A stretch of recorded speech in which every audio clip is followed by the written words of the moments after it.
اچھا،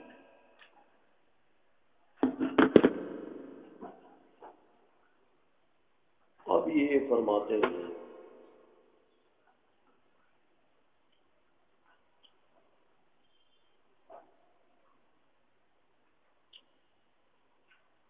کہ میاں یہ جو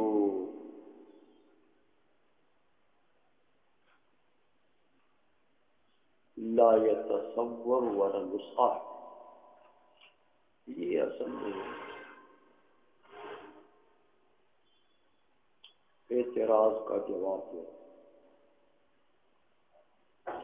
قاضی مبارک نے فرمایا وَإِذَا بُنِيَ لِلْفَاعِلِ فَلِأَنَّ عِلْمَهُ تَعَالَى لَا يَكُونُ إِلَّا،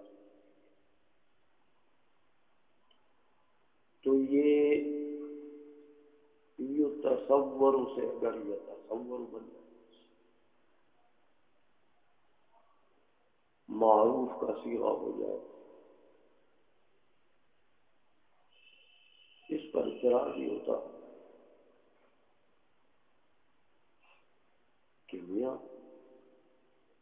یہ معروف کا صیغہ، اس کو معروف کا صیغہ بنانا یہ صحیح نہیں ہے، اس لیے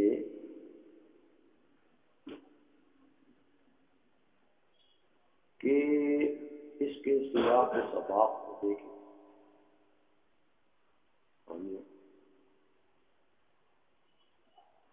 تو پتہ لگتا ہے کہ یہ مجبور ہے۔ اس کے ماقبل کی جو عبارت آ رہی ہے باری تعالیٰ کی صفات کمالیہ بیان ہو رہی ہے نا،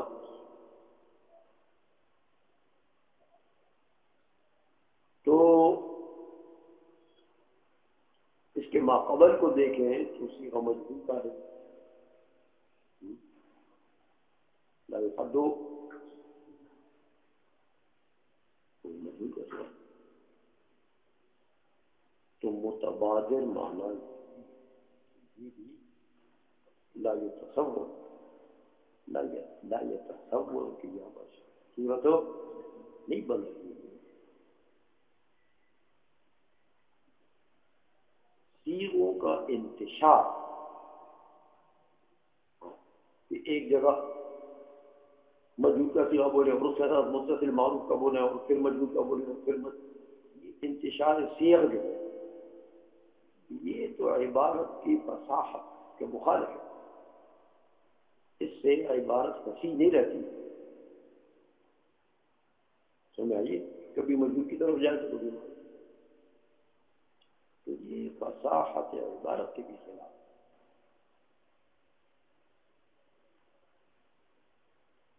تو یہ تم نے کیسے بنی للفاعل کر دیا؟ قاضی پر یہ ایک اعتراض ہوتا ہے، اس کا جواب دے رہے ہیں کیا، فرماتے ہیں بھائی ٹھیک ہے آپ کی بات ہے کہ ظاہر کو دیکھ کے سیاق کو دیکھ کے سباق کو دیکھ کے تو باری تعالیٰ کی صفات کمالیہ کا بیان ہے اور مجبور صیغوں سے سمجھ آ گئی ہے، سیاق و سباق دونوں کا تقاضا یہ ہے کہ یہ بھی مجبور، لیکن دیکھو میاں سیاق کے خلاف ہے، سباق کے خلاف ہے، صحیح بات ہے، لیکن زیادہ سے زیادہ یہ ہو جائے گا کہ یہ لا يتصور والا نسخہ جو ہے یہ ایک مرجوح نسخہ ہے نا، لا يتصور کیا راجح، تو لا يتصور کیا ہو جائے گا مرجوح ہو جائے گا، تو ناجائز تو نہیں ہے نا یار، تو کفر سے فتوے تو مت لگاؤ نا، جائز تو ہے، صرف اولا نہیں ہے. سمجھ میں آئی ہے؟ تو اولا نہیں ہے تو نہیں ہے، ہم بھی مانتے ہیں اولا نہیں، لیکن جائز تو ہے. جو غیر اولا ہوتا ہے وہ جائز تو ہوتا ہے نا. اور پھر یہاں ایک حکمت اور بھی تھی اس مرجوح سیغے میں. میاں اس کے اندر ایک بڑی حکمت جو ہے وہ مضمر ہے. وہ حکمت کیا ہے کہ باری تعالیٰ کے علم کا مسئلہ ذکر کرنا مقصد. تو وہ تو لا تصور اسے ہو سکتا ہے، لا تصور اسے تو وہ نہیں ہو سکتا. سمجھ میں آ گئی ہے؟ اس لیے ٹھیک ہے کہ سیاق سباق کا تقاضا نہیں ہے، اس اعتبار سے یہ احتمال مرجوح ہو جائے گا، لیکن مرجوح ہے خلاف اولا. جائز تو ہے. اور پھر خلاف اولا میں جب حکمت ہو جائے، ایک بہت بڑی حکمت اس کے ساتھ وابستہ ہو، تو وہی اس کے لیے مرجح بھی ہے. وہ جو حکمت اس کے ساتھ وابستہ ہے نا، وہی حکمت اس کے لیے مرجح بھی ہے. اس لیے قاضی فرماتے میں نے اس کو ذکر کیا ہے کہ اس کے ساتھ اگرچہ یہ خلاف اولا ہے سیاق و سباق کے اعتبار سے، لیکن اس کے ساتھ ایک حکمت وابستہ ہے، اور وہ باری تعالیٰ کے علم کے مسئلے کا یہاں پر ذکر. یہ تو بہت بڑی حکمت ہے، بہت بڑی بات ہے. اس لیے میں نے اس کو ذکر کیا، لا تصور بنا دیا ہے. ہمیں آ گئی ہے. ترجمہ کروں میاں. هذا الاحتمال غیر ظاہر، یہ احتمال لا تصور والا ظاہر من الصیغہ نہیں ہے. کیوں کہ لا يناسب السباق والسیاق، نہ سیاق کے مطابق ہے، کیونکہ سیاق ہو رہا ہے سوقی کلام ہو رہا ہے کس کے لیے؟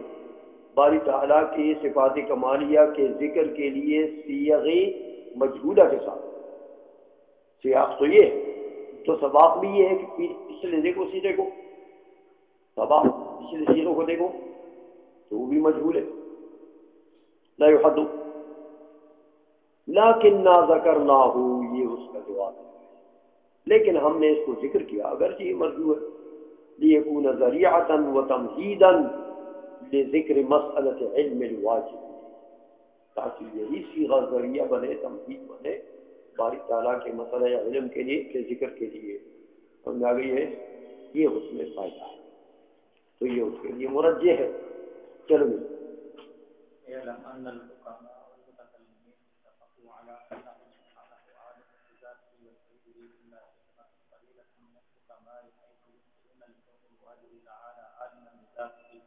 لأن العلم إما إضافة أو صفات إضافة، صفات ذات إضافة والإضافة نسبة تتبع الطرفين، ولا حجة في ذاته تعالى بوجه ما، فإذا لم يعلم ذاته لم يعلم غيره.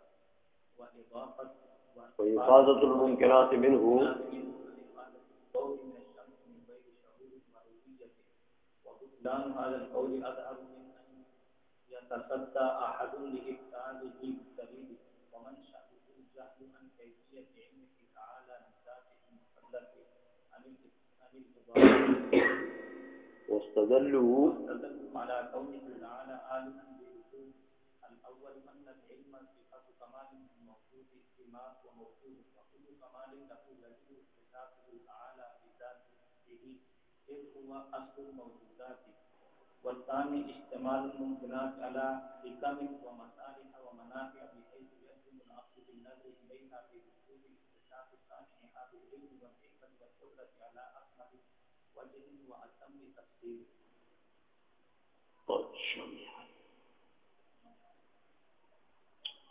اب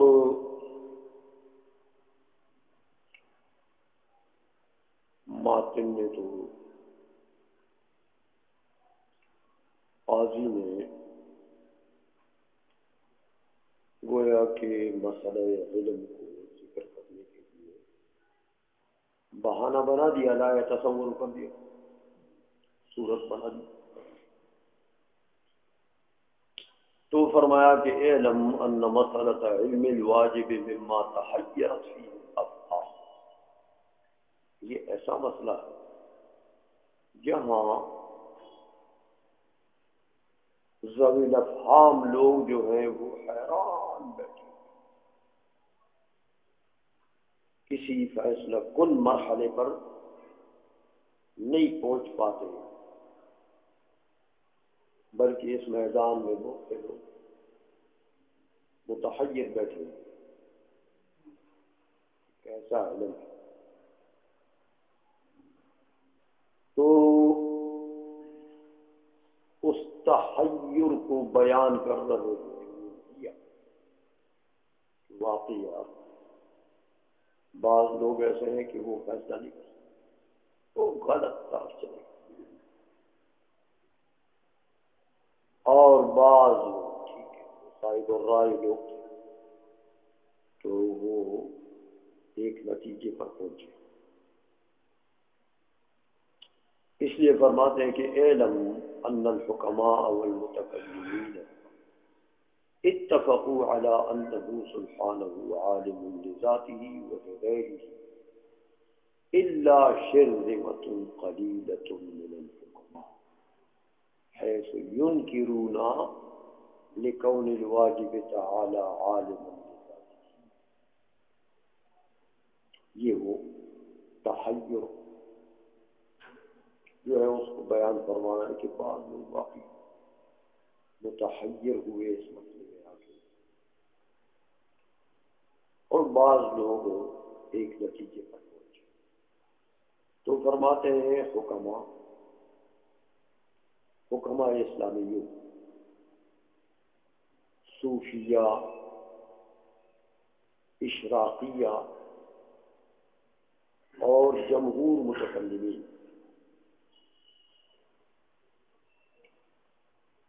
یہ تو مل کے سارے اس کے قائل ہیں کہ باری تعالیٰ کو اپنی ذات کا بھی علم ہے اور تمام ممکنات کا بھی علم، یہ سب تو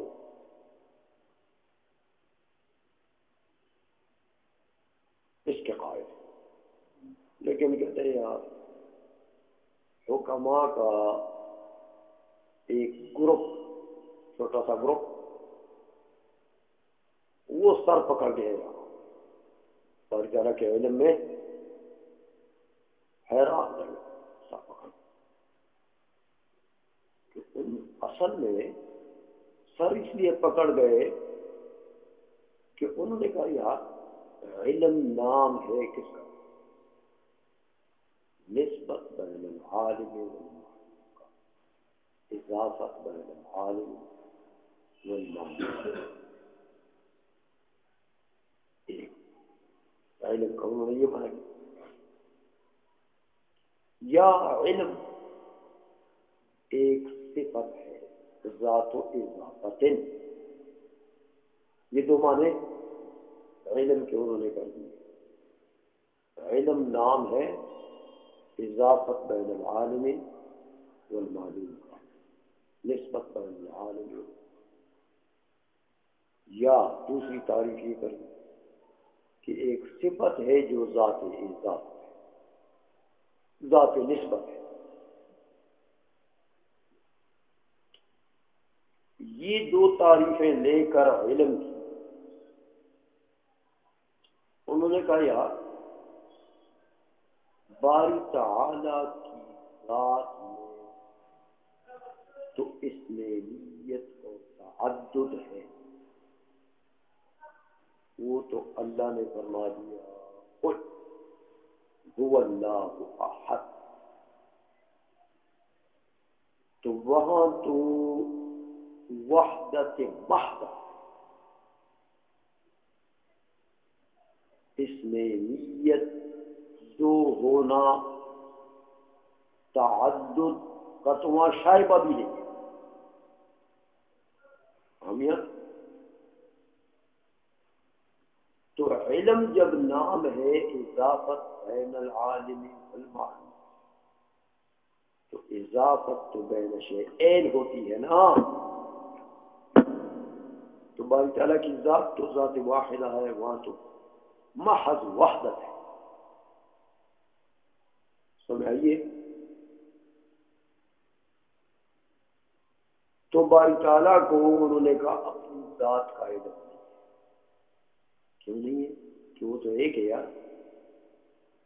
کہ اضافت تو دو چیزوں کے درمیان میں ہوتی ہے. تو باری تعالیٰ کی ذات تو ایک ہے، وہاں تو اثنانیت کا شائبہ بھی نہیں ہے، تو اضافت نہیں ہو سکتی، نسبت متحقق نہیں ہو سکتی. اور اگر علم صفت ذات و اضافت ہے تو پھر بھی وہی بات ہے، پھر بھی اضافت چاہیے. تو اضافت اور نسبت تو بین الاثنین ہوتی ہے، دو چیزوں کے درمیان. تو یا تو ذات واحد ہے،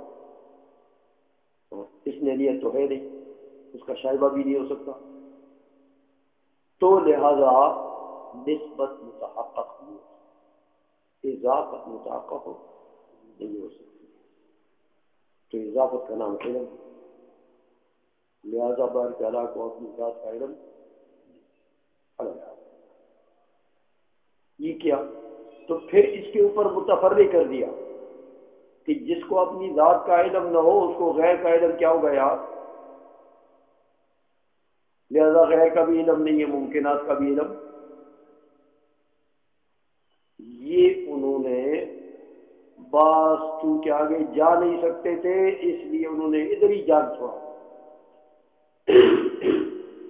سمجھائیے کہ بس باری تعالیٰ کو علم ہے ہی نہ اپنی ذات کا ہے اور نہ غیر کا. یہ انہوں نے دلیل بتائی اس دعوے کے لیے کہ علم نام ہے نسبت کا، اضافت کا، یا علم نام ہے صفت ذات و اضافتین کا. تو یہ چیز تو متفق نہیں ہو سکتی باری تعالیٰ اور اس کی ذات کے درمیان میں. تو وہاں تو اس نے نیت ہے نہیں، وہ تو وحدت محض ہے. تو علم جس چیز کا نام ہے اس کا تحقق نہیں ہو سکتا. سمجھ میں آ گئی یہ دلیل دی. اب ان کے اوپر اعتراض ہوا کہ اے میاں، جب باری تعالیٰ کو الیاذ باللہ تم کہتے ہو کہ نہ ذات کا علم ہے نہ ممکنات، تو پھر یہ ممکنات باری تعالیٰ نے پیدا کیسے کی ہے؟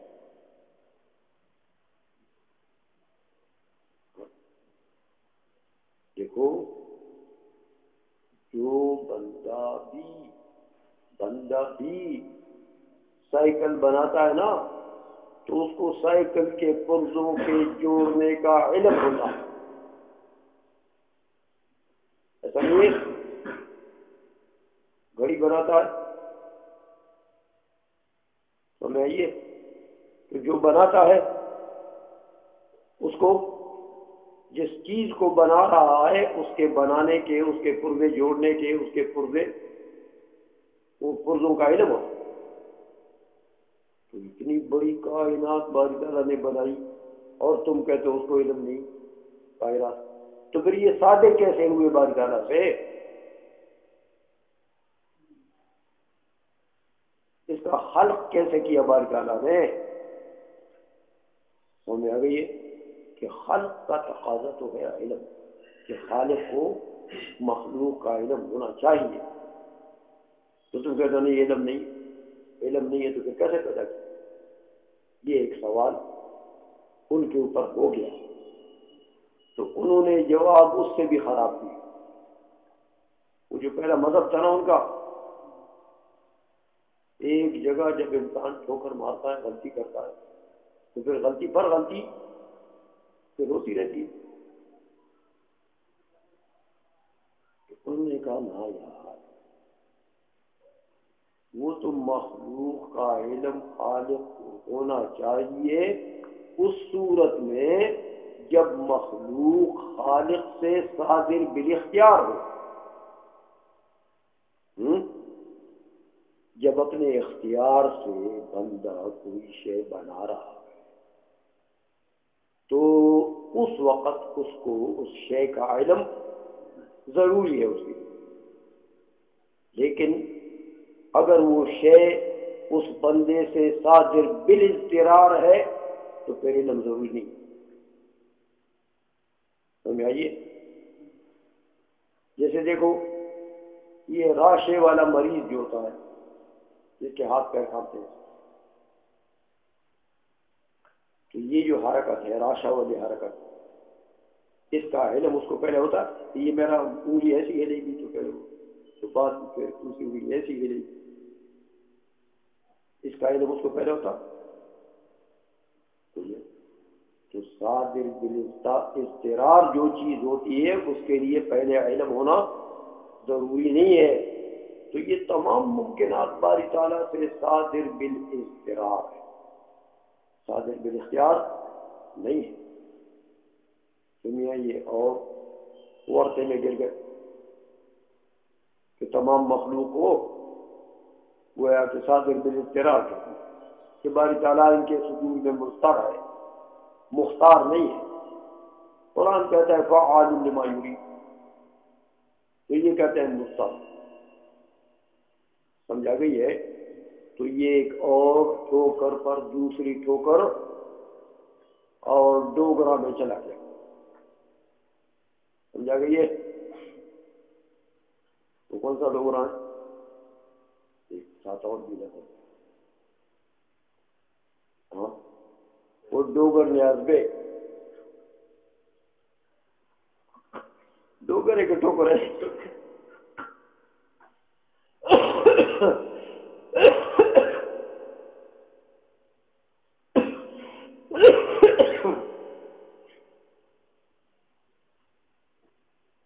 سمجھ آ گئی ہے؟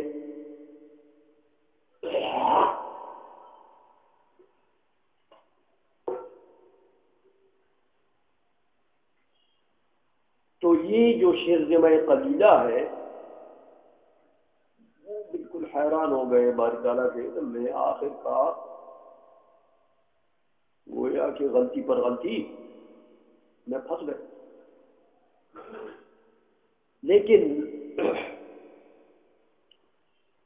جو حکماء اسلامیون ہیں، متکلمین ہیں، اشاعرہ، ماتریدیہ،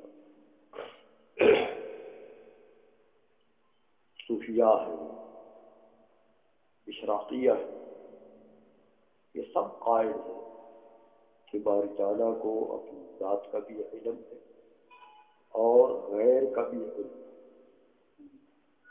اپنی ذات کا بھی علم ہے، غیر کا بھی علم ہے۔ اس لیے یہ جو شرذمہ قلیلہ ہے ان کے متعلق تو قاضی فرماتے وہ بطلان و هذا القول اظہر من ان يتصدى احد لابطاله بالدلیل۔ سمجھائیے؟ کہتے اس قول کا بطلان تو اتنا ظاہر ہے کہ کسی کو دلائل کے ساتھ اس کے ابطال کے در پہ ہونا شایع نشان ہی نہیں ہے۔ اس کو اہمیت ہی مت دو کہ تم اس کے ابطال کے اوپر دلائل دینے لگو، یہ تو ٹوکری میں پھینک گئی۔ سمجھ آ گئی ہے؟ اچھا، کہتے وہ منشأہ الجہل عن کیفیت علمہ تعالی لذاتہ المقدس عن الاضافۃ۔ کہتے یہ لوگ غلطی میں کیوں پڑ گئے کہ انہوں نے علم نام رکھا اضافت، کہ علم کس کو کہتے ہیں؟ اضافت کو۔ تو باری تعالیٰ کا علم دنیا اضافات سے منزہ ہے، وہ تو اس کی ذات کا عین ہے یار، تو کیا اس کی ذات اضافت کا نام ہے؟ سمجھ آ گئی ہے؟ اضافات سے باری تعالیٰ کا علم منزہ ہے، باری تعالیٰ کا علم اضافت کا نام نہیں ہے۔ علم باری تعالیٰ وہ اس کی ذات کا عین ہے۔ سمجھ آئیے؟ لہذا اضافات میں اضافات کوئی شے نہیں یہاں، تو جب اضافت نہیں ہے، علم نام اضافت کا نہیں ہے، تو اب ان کی دلیل ختم ہو گئی نا.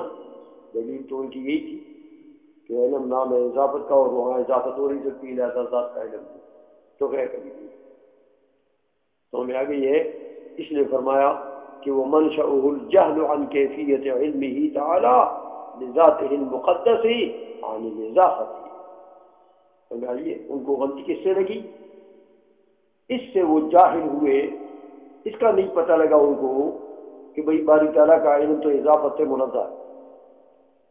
وہ باری تعالیٰ کا علم اضافت کا نام نہیں ہے. سمجھ میں آ گئی ہے بات.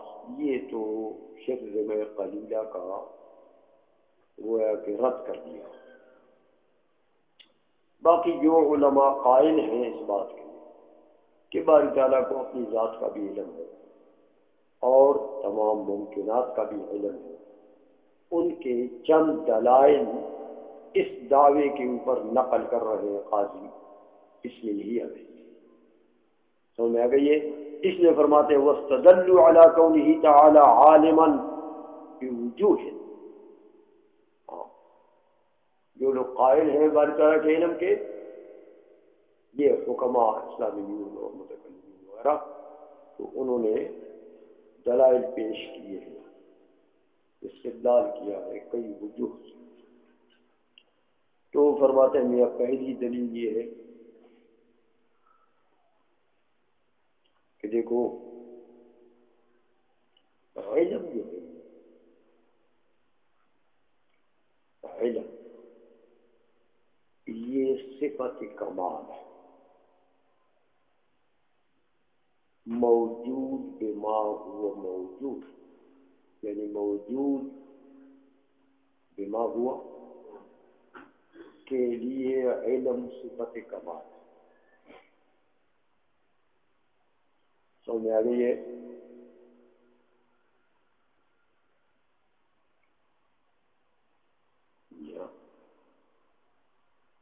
وَكُلُّ كَمَالٍ لَهُ يَجِبُ اتصافه تعالی بِهِ.